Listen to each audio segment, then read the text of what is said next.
विवेक नारायण जी, भारत के संदर्भ में बीबीसी की भूमिका पर लाखों सवाल हैं, ये आप भी जानते होंगे, क्योंकि एक तरह के हादसों पर वो तुरंत रिपोर्ट लाती है और दूसरे मिजाज के हादसों को उधर देखती भी नहीं, कहती ना उधर नहीं देखेंगे, तुम्हें हमारी कसम नहीं।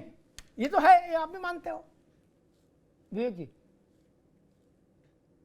अमिताभ जी, जिस तरीके के आप अगर केदारनाथ की घटना या भोपाल की घटना को आप तुलना करके जस्टिफाई कर रहे हैं, तो तुलना की बात नहीं है। देखिए यहाँ पे बात, अरे वहां 20,000 मरे थे दादा रे दादा, 20,000। हमारा अमिताभ जी बात पूरी करने दीजिए।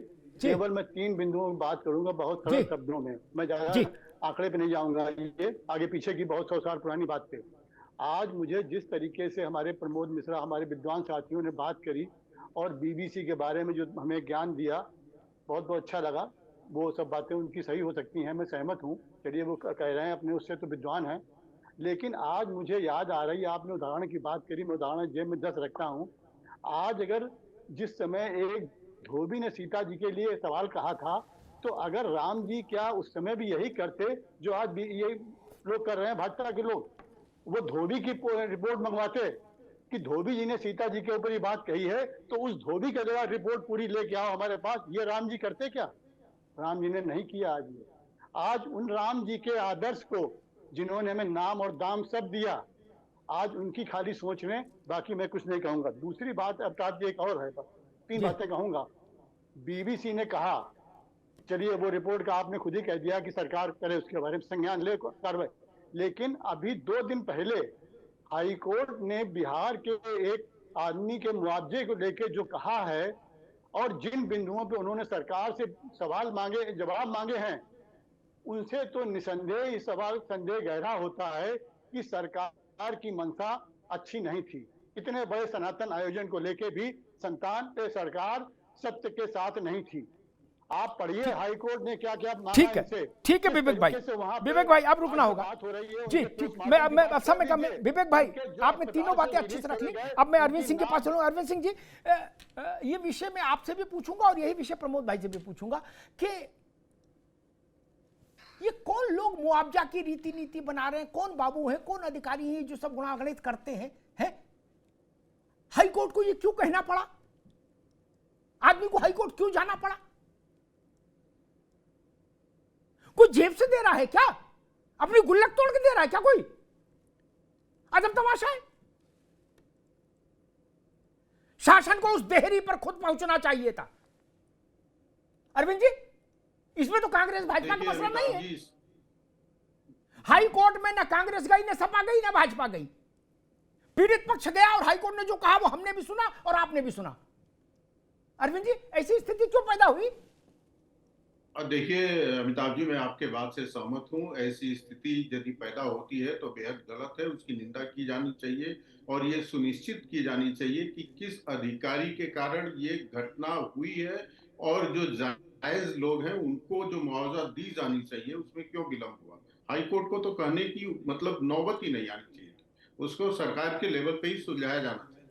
सरकार यदि अच्छा काम करती है तो उसका तारीफ, उससे कोई गलती होती है तो उसकी भी आलोचना करनी चाहिए और जम के आलोचना करना चाहिए। और जो जायज आलोचना है, विपक्ष का काम है उसका आलोचना करना, विपक्ष को करना ही चाहिए। लेकिन आज मुझे दुख इस बात की है कि बीबीसी एक रिपोर्ट छापता है और हमारे मित्र यहाँ धर्मेंद्र जी और विवेक नारायण जी बैठे हैं, एक शब्द भी इनके मुंह से नहीं आता है कि इसकी जांच करानी चाहिए। नहीं, बीबीसी जैसे लगता है सर्वोच्च न्यायालय है, कोई कह दिया तो सही है, आदित्यनाथ को तुरंत आकर कान पकड़ के माफी मांगना। एक लाइन में मैं अपनी बात पूरी करना चाहूंगा। विद्वान एंकर है, हम लोग बात सुन ले पूरा नहीं, बीच में नहीं। विवेक आप बोल रहे थे मैं सुन रहा था।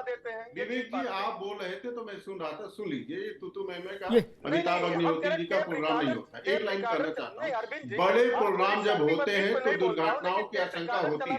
अमिताभ जी 1954 में जनसंख्या भारत की कितनी थी? 36 करोड़ थी। भारत की जनसंख्या 36 करोड़ थी और जितने लोग कुंभ आज जा रहे हैं कोई साधन नहीं था, उतने नहीं जाते थे। बहुत कम लोग जाते थे, लेकिन 1954 में 600 से ज्यादा लोग मर गए और भगदड़ में मर गए। कांग्रेस की सरकार थी, तो आप अपना गिरेबान भी देखिए ना। हमारा तो उद्देश्य ऐसा होना ठीक है अरविंद जी, विवेक जी आगे बात, अब समय कम है। ठीक है अरविंद जी, ठीक है विवेक भाई, रुकना होगा। मैं प्रमोद जी के पास चलूंगा, एक आखिरी सवाल है कि प्रमोद जी, सवाल का जवाब सर सवाल नहीं है। मुआवजा के लिए, ध्यान से सुन लीजिए मेरा प्रश्न भैया, मुआवजा के लिए पीड़ित को हाईकोर्ट जाना पड़े और हाईकोर्ट सवाल खड़े करे, जो लोग इसमें दोषी हैं उनकी सेवा, सरकारी सेवा से मुअत्तली करके उनको भी जेल क्यों नहीं भेज दिया जाए? क्यों नहीं जेल भेज दिया जाए? तुरंत दान महाकल्याण, प्रमोद मिश्रा जी, क्या उसकी भी जांच होगी, कमेटी बैठेगी? कुछ काम तो फौरी होना चाहिए कि नहीं होना चाहिए? देखिए, बोल सकता हूं अंतर बोलना जी जी।